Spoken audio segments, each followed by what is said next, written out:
Confusion లేకుండా క్లారిటీగా అడుగుతున్నాను. జీవితంలో ఏమవుదాం అనుకుంటున్నావురా నువ్వు? డాన్ అవుతా. నీతోనే మీటింగ్కి వచ్చినాం సార్. మీటింగ్ అంటే ఓన్లీ పేరెంట్స్ మీలాంటి రౌడీలకు కాదు.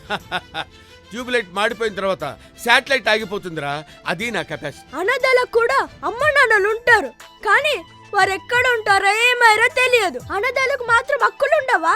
అనాథాలు భారతీయులు కారా? గురు బ్రహ్మ, గురు విష్ణు, గురుదేవం మహేశ్వర అని ఒక టీచర్ని 3 దేవతలతో పోల్చారు.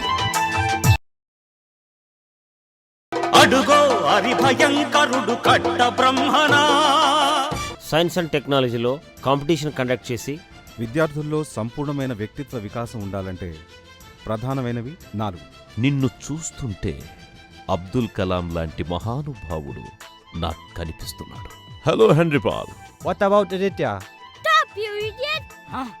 What nonsense is this? ముందు వాళ్ళ సర్టిఫికెట్లు ఇవ్వండి, అప్పుడు డిలీట్ చేస్తాను. అలాగే ఇచ్చేస్తాను.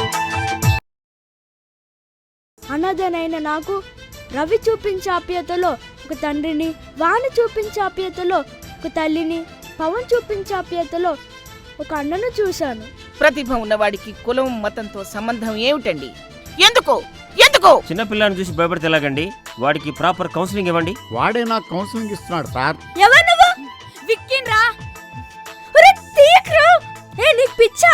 రా పిచ్చే, నీ వల్లనే నాకు పిచ్చి.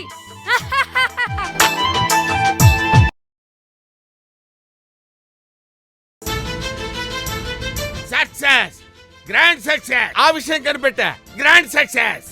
మతి వరకు తగ్గినట్టుంది. మతి మెరుపుదే ఉందయ్యా. సైంటిస్టులు అన్నాక వస్తుంటుంది పోతుంటుంది. పిల్లలు వాళ్ళ కెపాసిటీ టాలెంట్తో పైకి రావాలి తప్ప ఎవరి ఇన్ఫ్లుయెన్స్ ఉండకూడదు. ఒరే ఈ ప్లాస్టిక్ కరిగించి మీ నాన్నల ఆటోలకు గ్యాస్ కనిపెడతానురా. ఒరే ఆదిత్య, నటించుకో, ఇదంతా నీ వల్లే. ఆదిత్య లాంటి వాళ్ళని ఎంకరేజ్ చేయాల్సిన బాధ్యత మీలాంటి సైంటిస్టులకు ఉంది.